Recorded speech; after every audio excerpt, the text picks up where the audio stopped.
J'aimerais pas qu'on prenne mon intervention suite aux différentes... l'intervention du Front National qui ne m'étonne pas, de la droite non plus, qu'on prenne mon intervention pour un repli catégoriel, compte tenu que je suis de profession cheminote. Simplement, jusqu'à présent, même si je ne partage pas tous les choix qui sont faits, je peux reconnaître au moins le mérite de l'ensemble de la majorité de conforter le choix d'avoir une convention TER avec la SNCF dans l'avenir. À travers vos propos, je suis fort inquiet et je pense que les usagers, et je dis bien usagers et non pas clients, dans le service public tel qu'on le connaît en France, ça n'a pas la même connotation, et dans mes propos non plus, mais l'usager est au cœur du service public du transport ferroviaire. J'ai à plusieurs reprises dit, que ce soit sur les lignes du Morvan, mais que ce soit ailleurs, les amendements qu'on pouvait amener aux différents projets qui étaient montés pour maintenir du ferroviaire. Ce que je peux regretter, c'est qu'on n'ait pas le débat suffisant.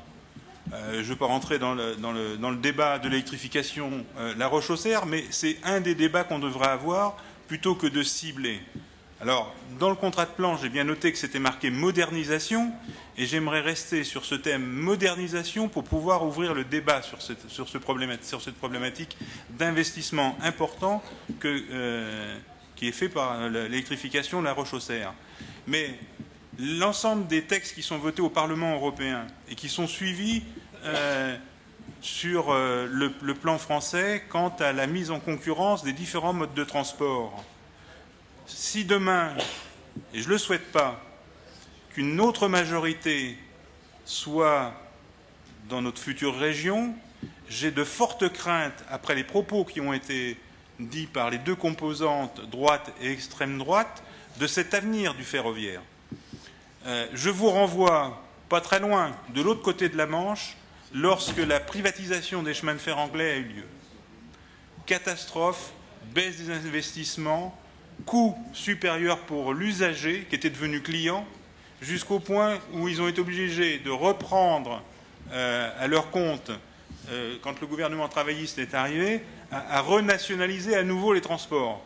Et ils ont mis, et c'est toujours pas fini, des dizaines et des dizaines d'années pour remonter le niveau de leur infrastructure ferroviaire et de leurs services. Alors, s'il vous plaît, n'avancez pas des arguments tout routiers qui ne correspondent pas et qui sont simplement des mesures d'économie à très court terme. Merci.